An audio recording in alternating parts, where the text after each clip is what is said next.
오늘은 파이어족이 은퇴 후 가장 많이 겪는 문제 중 하나인 심리적 소비 증가, 즉 보이지 않는 지출이 어떻게 은퇴 설계를 뒤흔드는지 이야기해 보겠습니다. 많은 분들이 파이어 FIRE를 준비할 때 생활비, 연금, 배당금, 인출률만 계산합니다. 하지만 은퇴한 지 1년이 지나고 나면 처음 계산에 없던 비용들이 하나둘 생겨납니다. 그리고 바로 이 부분이 파이어족의 계획을 무너뜨리는 핵심 변수가 됩니다. 50대 초반 조기 은퇴를 선택한 한 남성의 이야기입니다. 그는 퇴직 후 최소한의 지출만 하면 충분히 30년을 버틸 수 있다고 계산했습니다. 하지만 은퇴 후 6개월이 지나자 예상치 못한 지출이 폭발적으로 늘기 시작했습니다. 그는 매달 20만 원으로 버티는 식비 계획을 세웠지만 집에만 있다 보니 답답함을 해소하기 위해 갑작스러운 외식 빈도가 훨씬 늘었습니다. 혼자 집에 있으면 괜히 우울해서 나가게 된다고 말했습니다. 심리적 공허함을 달래기 위해 커피 소비가 하루에 2잔, 3잔으로 늘었고 그래도 은퇴했는데 이 정도는 괜찮겠지라는 마음으로 소소한 취미 지출도 늘기 시작했습니다. 생활비를 줄이겠다고 은퇴했는데 이상하게 일할 때보다 씀씀이가 더 커졌다고 그는 후회했습니다. 또 다른 40대 후반 파이어족 남성은 집에 있으면 자꾸 뭔가 사고 싶어진다고 말합니다. 일할 때는 시간 부족으로 온라인 쇼핑조차 신경 쓰지 못했지만 은퇴 후 시간이 많아지자 가격 비교, 리뷰 검색, 새로운 취미 탐색에 엄청난 시간을 쓰기 시작했습니다. 그리고 이 과정에서 큰 돈을 쓰는 건 아닌데 매일 조금씩 새는 지출이 쌓였습니다. 하루 12만 원의 소액 결제지만 한 달이면 40만 50만 원, 1년이면 500만 원이 넘습니다. 그는 말합니다. 이건 생활비가 아니라 심리비용입니다. 심심함을 채우는 비용인데 이게 가장 통제가 안 됩니다. 한 여성 파이어족은 퇴사 직후 해방감으로 소비가 급증했다고 말했습니다. 매일 10년 동안 묶어두었던 여행 욕구를 풀겠다고 단기 여행을 몇 번 다녀오고 자기 보상 소비가 3개월 동안 폭증했습니다. 하지만 비용보다 더 큰 문제는 감정의 변동폭이 지출을 계속 자극했다는 것입니다. 하루 종일 혼자 있다 보면 감정이 흔들리고 그걸 소비로 달래게 된다고 말했습니다. 이 소비는 필요가 아니라 감정의 반응이었습니다. 이후 그녀는 말합니다. 파이어족이 흔들리는 건 돈 때문이 아니라 감정 때문에 생기는 소비 때문이었다고 이제야 알겠다고. 전문가 관점에서 보면 파이어족의 심리적 소비는 몇 가지 이유로 위험합니다. 첫째, 소비 패턴이 하루아침에 바뀐다는 점입니다. 직장 생활 때의 소비 습관을 기준으로 은퇴 후 지출을 예측하지만 정작 은퇴 후의 심리는 완전히 다른 방식으로 움직입니다. 둘째, 감정이 지출을 지배하는 시간이 압도적으로 많아진다는 점입니다. 직장에서는 스트레스를 받을 때도 즉시 소비할 시간이 거의 없습니다. 하지만 은퇴 후에는 불안, 외로움, 공허함이 생기는 즉시 소비로 이어질 수 있습니다. 셋째, 소액 지출의 누적이 자산을 잠식한다는 점입니다. 심리적 소비는 대부분 소액입니다. 하지만 매일 반복됩니다. 그리고 장기적으로 자산을 크게 깎아내립니다. 첫째, 은퇴 후 첫 1년은 실험 기간으로 설정해야 합니다. 지출이 불안정한 기간이므로 생활비를 고정하려 하지 말고 지출 패턴을 관찰하는 시간을 가져야 합니다. 둘째, 일과 구조를 반드시 만들어야 합니다. 심리적 소비의 대부분은 심심함, 무의미감, 하루의 공백에서 시작됩니다. 출근이 없어도 하루 루틴이 반드시 필요합니다. 셋째, 소비를 대체할 수 있는 감정 관리 루틴을 만들어야 합니다. 걷기, 가벼운 운동, 무료 활동, 사회적 교류는 심리적 소비를 줄여주는 가장 강력한 장치입니다. 넷째, 소액 지출도 기록하는 습관을 만들어야 합니다. 심리적 소비는 금액이 작아서 체감이 안 된다는 게 문제입니다. 기록을 하면 자신이 감정 때문에 쓰는 돈을 정확히 확인할 수 있습니다. 파이어족이 실패하는 이유는 자산이 부족해서가 아닙니다. 지출이 갑자기 늘었기 때문도 아닙니다. 진짜 이유는 감정의 공백을 소비로 채우기 시작했기 때문입니다. 은퇴 후 삶은 돈의 문제가 아니라 심리의 문제가 먼저 무너집니다. 돈을 지키고 싶은 분들, 오래 버티고 싶은 파이어족이라면 가장 먼저 해야 할 일은 감정을 관리하고 일상의 구조를 다시 세우는 것입니다.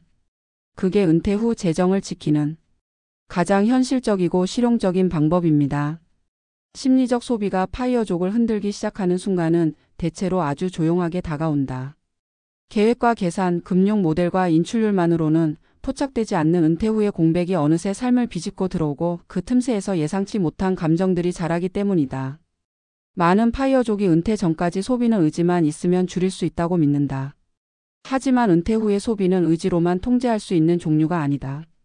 심리적 상태가 소비를 자극하고 외로움이나 공허함이 과소비의 방아쇠가 되는 경우가 훨씬 많다.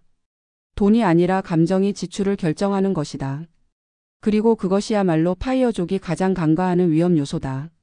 한 50대 조기 은퇴자는 직장을 떠난 후에야 깨달았다고 말했다. 자신은 철저하게 계획적인 성격이라 은퇴 이후에도 소비가 흐트러지지 않을 거라고 확신했다. 그는 가계부를 10년 넘게 적어온 사람이었고 지출을 일정 수준 이하로 유지하는 데 일가견이 있었다.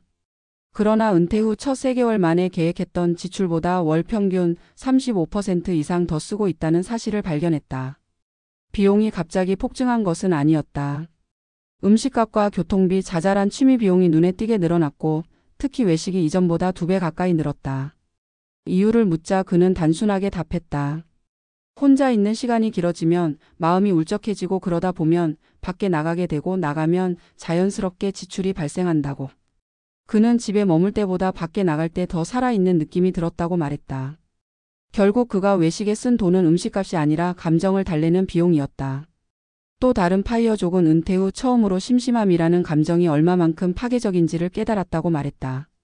직장에 다닐 때는 매일 시간이 부족해 온라인 쇼핑조차 여유롭게 할 수 없었다. 하지만 은퇴 후 시간이 넘쳐나자 그는 하루에 몇 시간씩 인터넷을 들여다보며 뭔가 새로운 취미를 찾아 헤매곤 했다.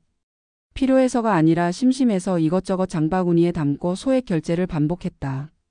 한 번에 큰 금액을 쓰는 법은 거의 없었지만 하루에 몇천 원, 몇만 원씩 이어지는 지출이 모이니 한 달이면 꽤 큰 돈이 되었다.